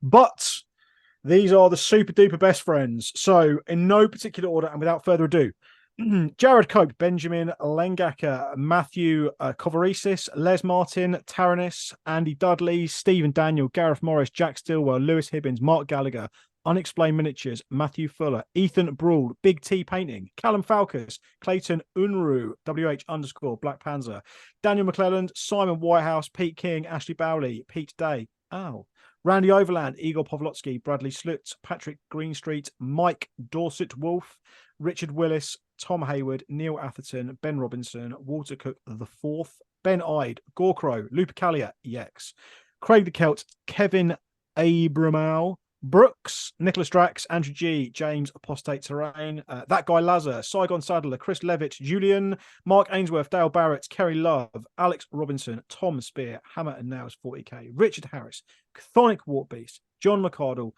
and Thomas Silverstone. Thank you all so much. Rob, are we getting ready to draw our next winner for our champion tier pretty soon I as think well? it must be, yeah. I think we must be maybe next month I think it's or month next month. Yeah. So for those subscribed at our £5 a middle tier, we are going to draw our next Centurion to be painted by. Well, it's going to have to be Lee. I think it will be late, although we'll see where is that with this timetable. We'll get into it. Either way, you're going to get a fucking sick ass console or character miniature painted by one of us directly from Forge World to your front door. Bum, bum, bum, bum. So, and our last batch of super duper best friends. So Bits Monster, these guys again, huge thanks for supporting us with prizes for Desolation of Actium. Bits Monster are, as the name might suggest, a monster that sells bits of kits. So they have a massively expanded range of 40k AOS and Heresy miniatures over on the website, and you can buy the bits and bobs that you need and leave out the stuff that you don't want. So head over to bitsmonster.com, at bits.monster on Instagram or bits.monster on Facebook. Give them a follow. They offer discounted worldwide shipping, free UK shipping for orders over £25. And if you use the code HeresyHammer, all one word, all caps, you get additional 10% off already heavily discounted Horus Heresy items. So good. Big love to Dan. Dan is Gated 3D Printing, a print-on-demand service that has done some incredible work for us, again, with prize support for events. He's printed up those phenomenal upscale copies of the Castle Crusher you saw earlier.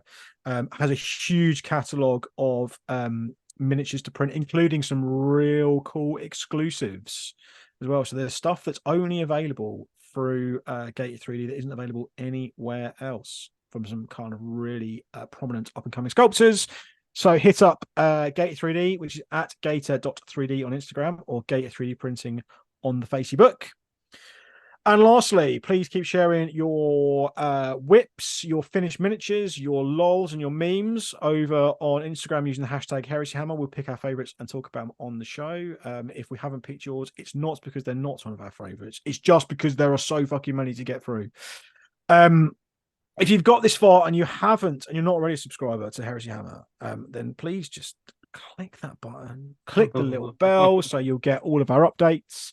Share it amongst your friends, colleagues at work, family that you might see at events, etc., and give us a little like. If you've got lists or correspondence you would like us to discuss, then you can email us, heresyhammer30k@gmail.com. And lastly, we want to talk briefly about tickets. So we are going to put on another event this year. We have been so inundated with requests. I think we've got 34 coming to my event in September, and we could probably have sold twice as many tickets if we had the room and the terrain available. So we do release tickets to the events a day early for Patreon subscribers at all tiers. So if you're interested in getting a ticket for the Royal Rumble or any of the events we've got planned for next year, we're going to release our schedule kind of over the autumn, get some stuff in the diary for next year, then head over to patreon.com and search Heresy Hammer. So all of our previous event info is all there for you to utilize at home with your games there, plus all of the tactical videos, chances to win, swag, etc. But yes, importantly, a priority access to event tickets, really. So that's the last shilling of the day. And with that, Rob, it's time to say goodbye. Goodbye. Yes, goodbye from me. It's goodbye from Rob, and we look forward to seeing you for the next one. Goodbye. See you soon. Bye-bye.